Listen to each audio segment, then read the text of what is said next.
Hello, everybody. Welcome back to the Training, Learning, and Development Community's Accessible and Inclusive Design Conference. Let's see, we are on day 3 of this event, and it has been going great. So interesting. I mean, every session has been just jam-packed with tons of valuable information. I'm really just been inspired all around. And I can't believe that we still have a couple more days to go. Let's see. I see Shannon shouted out hello. Let's see if anybody else is out there. I see some emojis popping up. Just want to make sure we've got folks coming in. Let's go, Jeremy.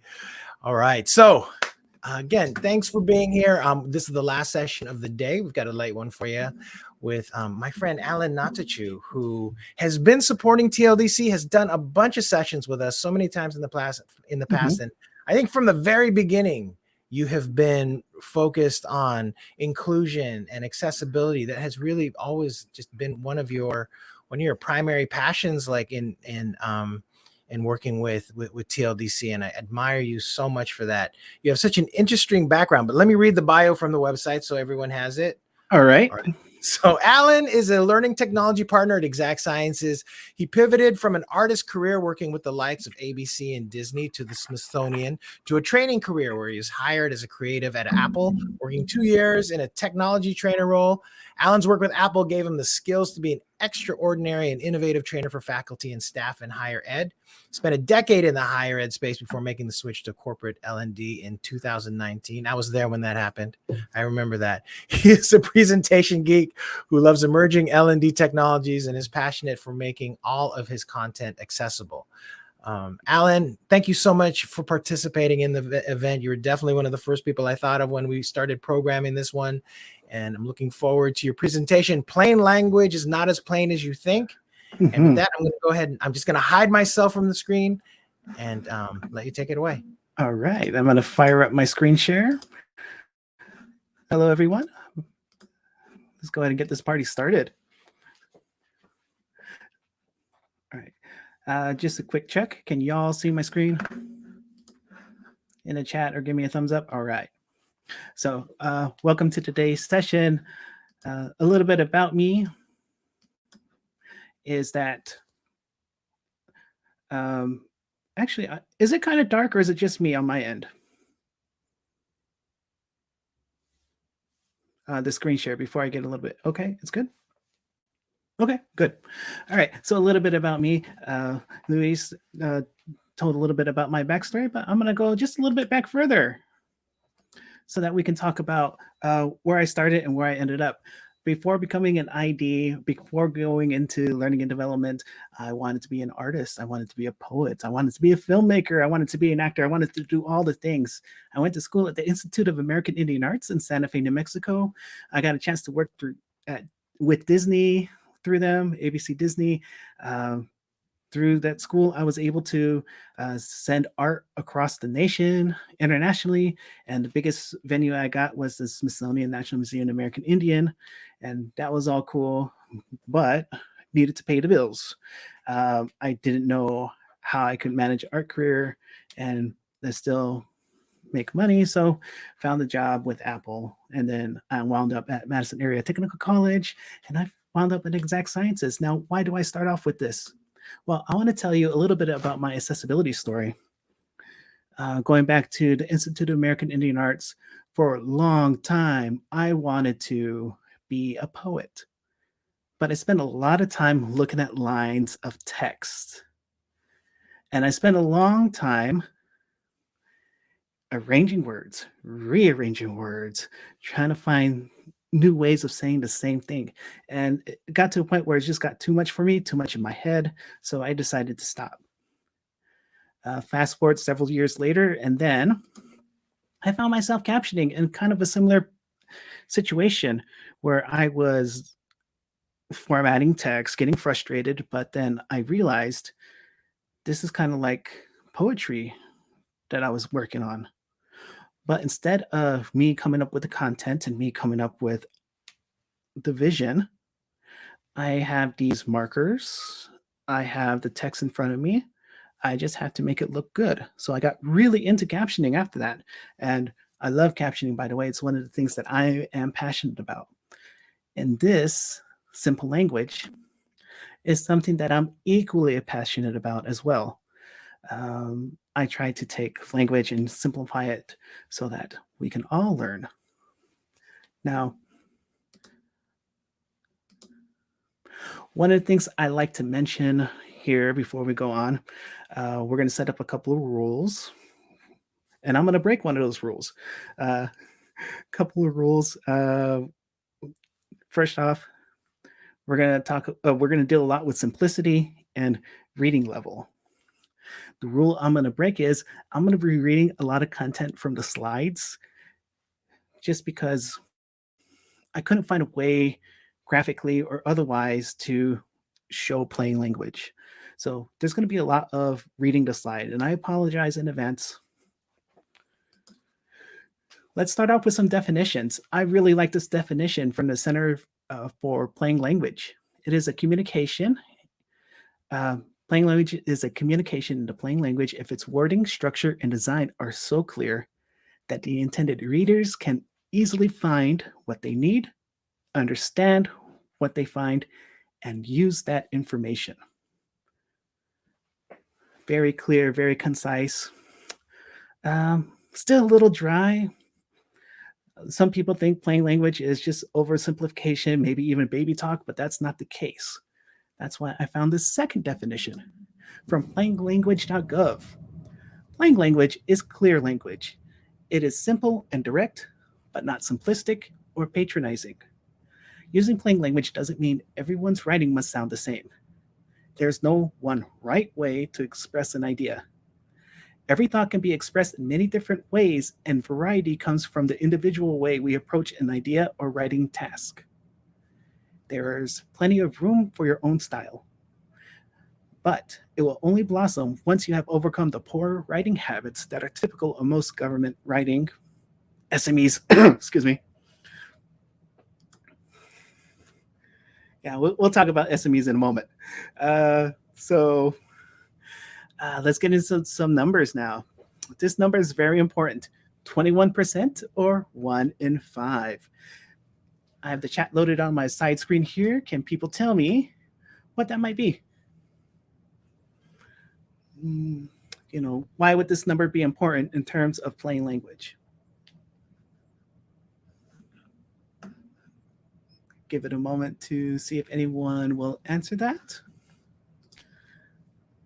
Okay, I'm going to go ahead and continue onward. This is the literacy rate for the United States adults. And the latest census figures from July 2023, when you take 21% of the population, that's over 70 million people. Next, we have this next number, 34%. Now, what might this mean in terms of plain language or who we're going to serve?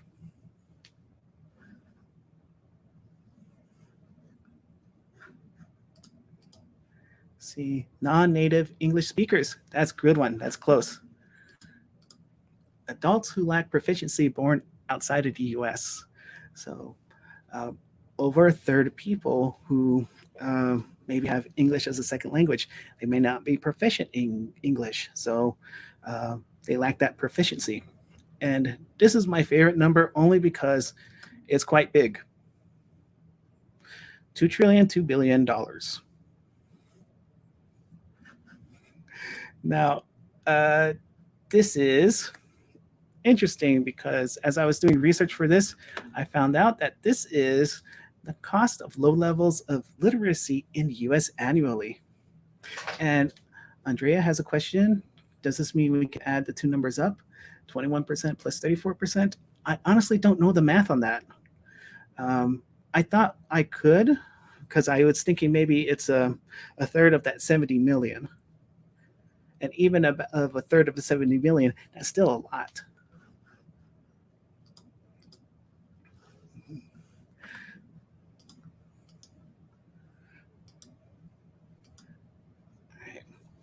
So before we get going, I said this a little bit earlier, set 2 rules. We're going to be talking about simplicity and we're going to be talking about reading level. Um, so those are the 2 rules that I want us to go into going forward. And then we'll go over some kind of guidelines and techniques. Number 1, actually number 3, write for your audience. Now, I went into Wikipedia. First of all, because it's free. Second of all, it's not copyrighted. Third of all, it's very heavy on the words. So I figured this would be a great example to pull in different Wikipedia pages and show them to y'all. So, writing for your audience, do we have any Doctor Who fans in the house? All right, see some hearts flying. Well, did you know about Mission to the Unknown? Mission to the Unknown is the second serial of the 3rd season of the British science fiction television series Doctor Who. Written by Terry Nation and directed by Derek Martinez, the single episode was broadcasted on BBC One on October 9th, 1965. I'm not going to read that entire thing. But people, this is for my Doctor Who fans. I had no idea that they did an episode like this, and that intrigues me a lot. But with simple language, we could say much of the same thing by cutting out some of the fluff. We're going to do something a little simplistic. So we can take that entire paragraph, which was at a 9th grade reading level, and we could reduce it to these 2 paragraphs. Mission to the Unknown is the 2nd episode of the 3rd season of Doctor Who. The episode was broadcasted on BBC One on October 1st or October 9th, 1965. What makes this episode in all the years that Doctor Who has been on is that it is the only episode in which the Doctor, regular cast, and the TARDIS are not part of the episode. Instead, the episode focuses on Space Security Agent Mark Corey and his attempts to warn, got a spell check, Earth of the Daleks' plan to take over the solar system. So we, just by separating it out and simplifying the language a little bit, we're able to bring that into a 9th grade reading level. But I have highlighted text here. I've highlighted text in yellow, and it just has 2 sentences. Mission to the Unknown is the 2nd episode of the 3rd season of Doctor Who. It is the only episode in which the Doctor, regular cast, and TARDIS are not part of the episode. If we just went with those 2 sentences, we're getting into some really good playing language area here, because our reading level drops down to 6th grade. Pretty cool, huh? And rule number 4, make it personal. Did you know that Mission to the Unknown is the only Doctor Who serial not to feature the Doctor at all? Straight to the point, you know what's up, but more importantly, it asks, do you know? How do you do? You're going to do this. It kind of makes that connection just by including the word you. Now, with this next rule, I'm going to mute my mic so I can say it aloud, really loud, and not cause ear deafness to y'all.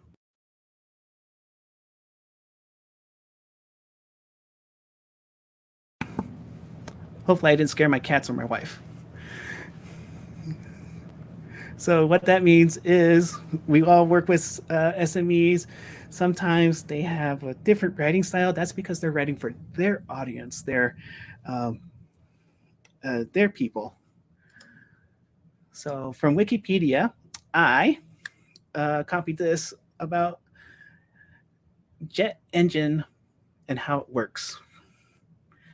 A turbojet engine is a gas turbine engine that works by compressing air with an inlet and a compressor, axle, centrifuge, or both, mixing fuel with the compressed air, burning the mixture in the combustor, and then passing the hot, high-pressure air through a turbine and nozzle. So I ran this through the Hemingway app, which is a great online app. It also has a desktop app. It checks for reading level, and that's where I've been checking on my grade reading level in this. It says that this is a postgraduate sentence. So how do we make it simpler? Well, we make the language a little simpler, and we pull the sentences out, because the previous one was just one big run-on sentence. But we can make it simpler, not by changing a lot of the content, but by simply adding periods where it makes sense. A turbojet engine is a gas turbine engine that works by compressing air with an inlet and compressor, axial, centrifugal, or both. It mixes fuel with compressed air, burning the mixture in the combustor, then passing the hot, high-pressure air through a turbine and a nozzle. See, take a moment to check out the chat. Okay, the name of the app that simplifies it. I'm going to hold on to that question. So please put your questions in the chat. We'll get to those at the end. Our next rule is 7th grade reading level is the magic number. Now, granting for plain language, you want to try to get as close to 7th grade as possible. If you can get below it, that's great. But if you could reduce your words that you're writing, that you're speaking, to get closer to the 7th grade reading level, you're doing a great job. Sometimes you could only go a couple levels back, like from 12th to 10th. That's still a step in the right direction. So this interested me in Wikipedia. I went on a wiki binge, and did you know that in the Second World War, the British government had a campaign, Make Do and Mend, which encouraged the public to fashion men's clothes into women's wear as part of a Save Your Supplies war effort. Here's what Wikipedia had to say about that. Make Do and Mend cemented frugality through thrift as an important contribution to the war effort, something which many individuals and families were already well practiced in, especially 4 years into the war. Cemented frugality through thrift. Yeah, that's kind of a mouthful. That's some leaning on some heading into $5 word territory right there. So let's break it down. Let's simplify it.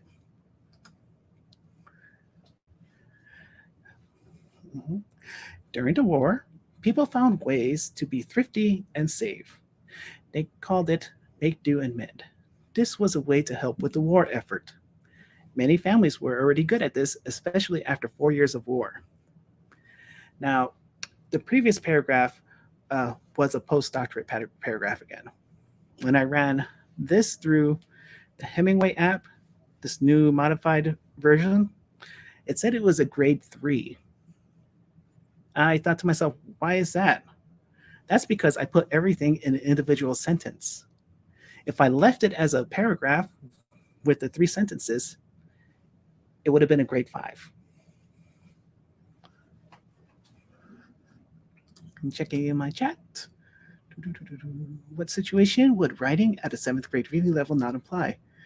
Written materials in advanced placement, undergraduate and graduate courses. Good question, Carrie. That is your audience. If you need to write at a higher level, do so if it meets the requirements of your audience.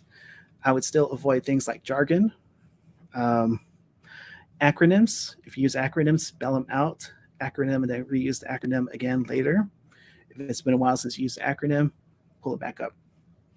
But yeah, know your audience. If they expect that, you should deliver that.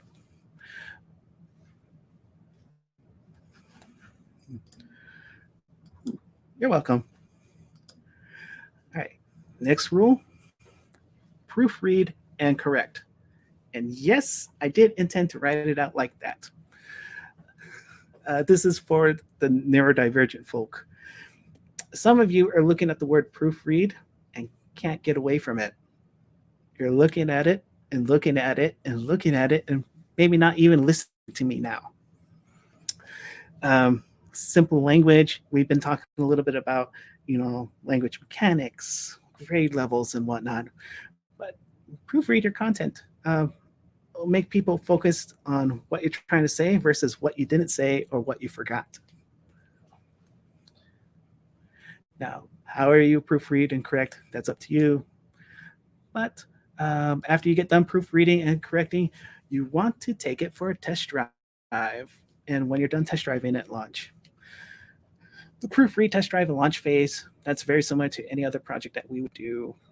Test it out, make sure it's good, have other people read it. Do they understand it? If it's good, then you can send it out. Now, I have been doing a lot of talking. Ooh. And advertising, we were taught to aim for 4th grade. Yep. Average reading level is 7th now. So, different market. It could be, I'm looking at the chat. Weststein says that in advertising, we were taught to aim for 4th grade. It could be that you only have a limited time with that person to interact with, be it commercial, billboard, newspaper ad, online ad, or whatever. You want to grab their attention, give them the information as quick as possible. All right, so I got a little game for us. I want you to take a moment and explain these $5 words. I'm going to pull up a list of words. I'm going to take a couple of moments and pull up the next word. But I want you in the chat to give me a better explanation, a simpler explanation of the following words. The first word is Fortnite. Not the game, but the word Fortnite. I did not know this one until I started doing this. 2 weeks, correct. Ennui. Wait, let me say that again. Ennui.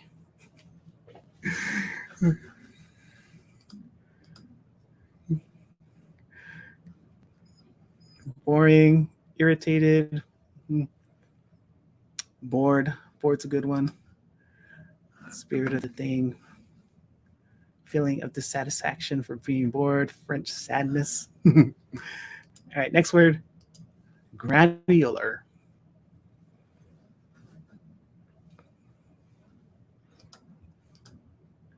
Small, detailed. Hey, Cindy. Teeny tiny, like a grain of salt, small grains of particles. It's very tiny, yes.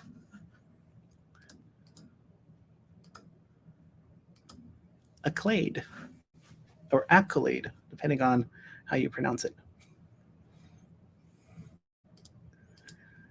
Praise, accomplishments, praise, awards, merit, kudos, I would accept as well. And confluence.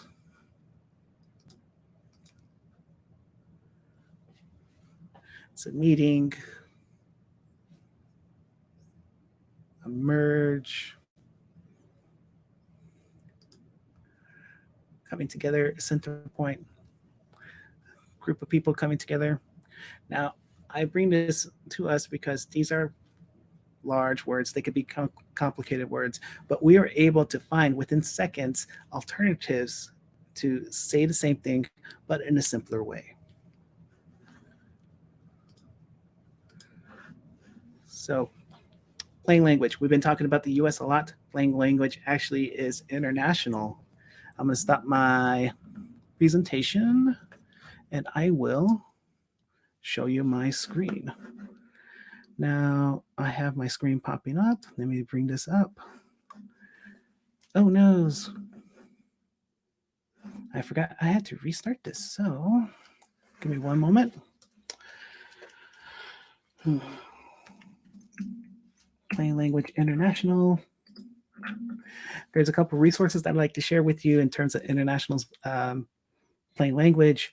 One is the Plain Language International Association. They do a lot with not only English, but other languages, and using their language to make their content simple. Now I'm going to go into my history.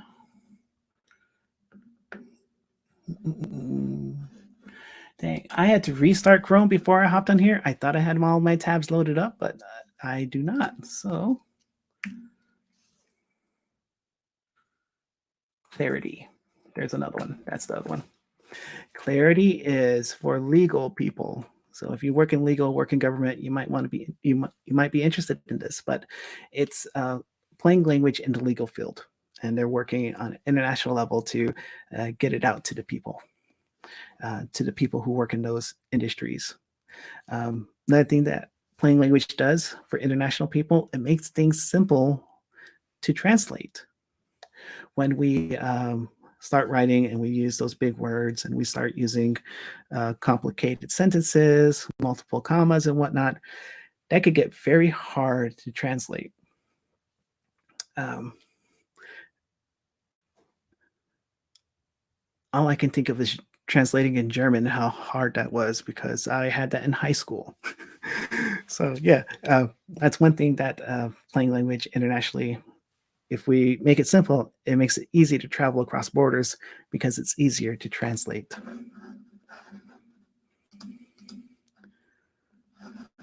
Ooh, I'm not going to attempt to say that, Carrie. But yes. All right, I'm going to bring up my slide again. Here we go. Some of the resources I shared with you, plain. The other one, clarity, and then Hemingway app. Here we go. This is a really great place to check the reading level of your stuff. Not only does it give you a grade reading level, it tells you where you could make adjustments. Anything that's highlighted in this red is a hard to read sentence. Anything that's highlighted in yellow tells you it's a hard sentence. It tells you if there's simpler phrases, if you're using passive voice, and whatnot. And I am new to AI. I am still learning a lot about AI. But if you need to, chat AI. If you need to get something, chat GPT. There you go. If you need something to be reduced to meet a grade level, need something to be expanded to meet a grade level, chat GPT is a pretty cool thing to use. Now, when I interact with chat GPT, I pretend it's a person because when the robots come, I want to be on their good side. So I asked it, hey, I need help. I need this to be a 7th grade reading level. ChatGPT said, sure, I got your back, bro. And then spit out this. And I used that example earlier in this presentation. So, and this is the free version. It did really good at translating all that and more in my stuff. So those are a couple of resources that I would recommend. And lastly, I want to leave with quite possibly the best example of simple language. You may have heard about this. It comes from a great movie called The Princess Bride. My name is Inigo Montoya. You killed my father. Prepare to die. Why is it the best example of simple language? It's personal. It tells you what's up. It gives you directions. This is like one of the best examples of simple language. It gets in, it gets out, lets you know what's up. And with that, that is my time, y'all. Thank you very much. I am going to answer. If you got some questions, please pop them in the chat. Thank you so much, Alan. You're welcome. Man, I don't think anyone's ever ended their presentation with a Princess Bride quote. That should probably happen more often. It's so perfect. Thank you. All right, I'm looking. I didn't see like many questions pop up. I mean, you answered the one about the Hemingway app, which is a great app. I do want to mention to everybody, Alan is doing a panel on Friday on AI and L&D with an emphasis talking about accessibility and inclusion. So make sure that you log back in on Friday for that one. I also want to mention there are actually quite a few, well, just a couple significant schedule changes that are happening that are great. I mean, unfortunately, we had a couple cancellations. We had Rebecca Prejean had to cancel earlier today, and then but she is going to be back on Friday. And then also we had Elizabeth Beals and Stacy Stroing. I think they had to cancel for tomorrow. But with that, Cindy Nagel had a couple recommendations that actually came in. So we now have another couple speakers added that are absolutely fantastic. So I know that Monday, Tuesday, and Wednesday of this week have been absolutely incredible, but tomorrow and Friday are going to be really, really, really good. We've got 4 sessions tomorrow and then 3 sessions on Friday. I'll have Jessica's information up, but she is a learning and development partner over at Adobe. Dustin Gianelli has, I think it's called Here's Dustin, and he looks amazing. So I am so excited about meeting the both of them the rest of this week. And so please return. And also, we've got about 850 people registered for this event. We have about 150 more seats. If anybody has friends or family or anybody that you want to share this free event going on, please let them know, because the more the merrier. The more that people focus on the ideas that are expressed in this conference, the better. And so that's why we offer this for free. We offer the recordings for free. We're going to continue to do it as long as we need to have these conversations, which I think is pretty much going to be a permanent thing. So spread the word. We'd love to make sure that everybody is learning about accessible and inclusive design. And with that, I'm going to go ahead and close out the session. Thanks again. Oops, I see a question here. We do have a couple questions, Alan. All right. You're not off the hook yet. What is your process for proofreading your writing? Do you feel like you spend more time proofreading compared to when you were not checking for plain language? My process, I always try to go for simpler language. I turn on in Word, whenever I write in Word, the thing that tells me what grade level it's writing at. If I don't have that, or it's turned off for some reason, I use the Hemingway app. I have it read it aloud. I highlight the text and have it read it back to me so I can listen through and see if I could identify anything. And then afterwards, I send off that copy to someone else, at least one other person. I like to get 2 eyes on it, but one set of eyes is good. And then get feedback on that. So that's how I would compare. And in terms of proofreading, yeah, at first it's going to take a little while because it feels like you're doing a lot more. You're checking for another thing. But after a few times doing it, it'll become second nature. Right. What do you prioritize? Do you prioritize plain language, or do you look at that first before you start looking at grammar and spelling and things like that? I'm a horrible speller, so I'm always looking out for that.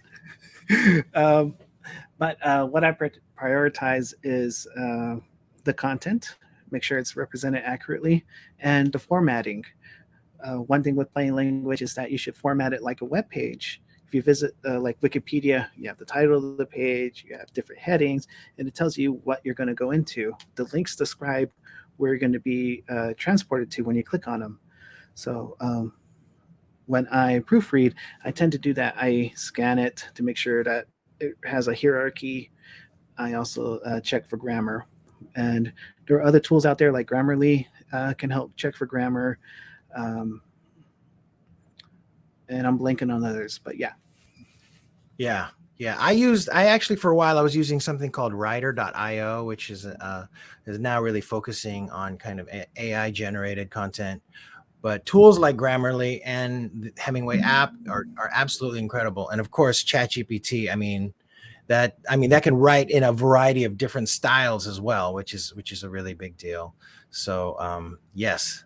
All right. What do we got here? We have Topeka is asking, what is the best method for using plain language in technical training? Get it in the hands of the people who will use your documentation. Because they will tell you, oh, did this work or this didn't work? If you can't do that, then get someone else on the team, in the company, or someone that you trust who knows nothing about the subject, nothing about what you're doing, and pass it on and say, hey, does this make sense? But the best method is edit, simplify, simplify, simplify, especially if you're working with SME and they hand you a PowerPoint presentation that's 50 slides long, but you know you could get down to 10. Yeah. Very nice. Great one. Okay, let's see. And Samuel Cook is asking, let's see, do you have, oops, let me show on stage. Do you have any feelings on negative sentences versus affirmative sentences? And as an example, make sure you do not forget to take the garbage out versus make sure you remember to take the garbage out. Does it make a difference in your opinion? I like them. But in the whole scheme of things, you have to know your audience. Yeah. This is an audience question. So if you're working with garbage men, they may garbage people, they may prefer the affirmative one. Yeah. Or if you work with nurses, they may want to say, hey, I need to know this right away. Maybe they can deal with that negative sentence. Again, it all depends on your audience. You know, interestingly enough, that reminds me of my wife, who is always like prompting me to make sure that I'm turning a lot of my, as a dad, a lot of the things that I say to my 9-year-old son, just being more affirmative and positive versus like negative in the way that I communicate things. So I feel like I'm going through that, or constantly having to challenge myself in that way with those types of sentences. So that's great. All right. Well, it looks like that's it. Alan, thank you so much. I'm looking forward to talking to you on Friday. Wait, your panelists so far on that one? Who are they? I think Bela is in. Yep. Got a new one, Michael Shieshe. Yeah, Shieshe, Michael. And then I think Chris Paxton McMillan. Yeah. And there's one more. Ooh, I'll reach out to them tonight. Make sure I have everyone in a row. Wait a minute. We've got a skipped question here that, wait, where is it? Where is it? I thought I saw someone. Oh, Gabrielle, where is your question? I didn't see it. Was it in the Q&A area? I must have missed it. I only see 3 in there. Can you repost it real quick? Here we go. We work with teams that use a lot of terms and acronyms. Oops. Sorry, it keeps jumping around. Have you found that Hemingway is helpful for rewriting everything besides the required terms? Actually, yeah. And the reason why I say yeah, sometimes when you go simple, the grade level, the reading level will increase because you're maybe spelling out the acronym. And that acronym is like 2-3 syllable words. Mm-hmm. You know, it expands upon it, and that's okay. But if you have a lot of acronyms and you're not, what do we say? If you use a lot of acronyms, I would spell out the acronym one time, and if you use it again within the next couple of pages, just keep it at acronym. But if you're 10 pages deep into whatever you're doing, and then you use the acronym again, spell it out, and then put the acronym there. There you go. Mm-hmm. Yeah, Cindy's saying, don't get me started on acronyms. We have an acronym guide that is 13 pages long. I'm sure, Cindy, you have every single acronym memorized. All right. Oh, this is wonderful. All right. So I'm looking forward tomorrow. Remember, we open the morning with a panel. That panel is going to be absolutely fantastic. Kayleen does an incredible job of running panels for our virtual events. So that one is starting first thing in the morning at 8 a.m. Pacific time, 11 a.m. Eastern. Please don't miss out on that one. And with that, we'll close it out. Thanks again, Alan. And we'll see everybody tomorrow, hopefully. Okay. Bye, everyone.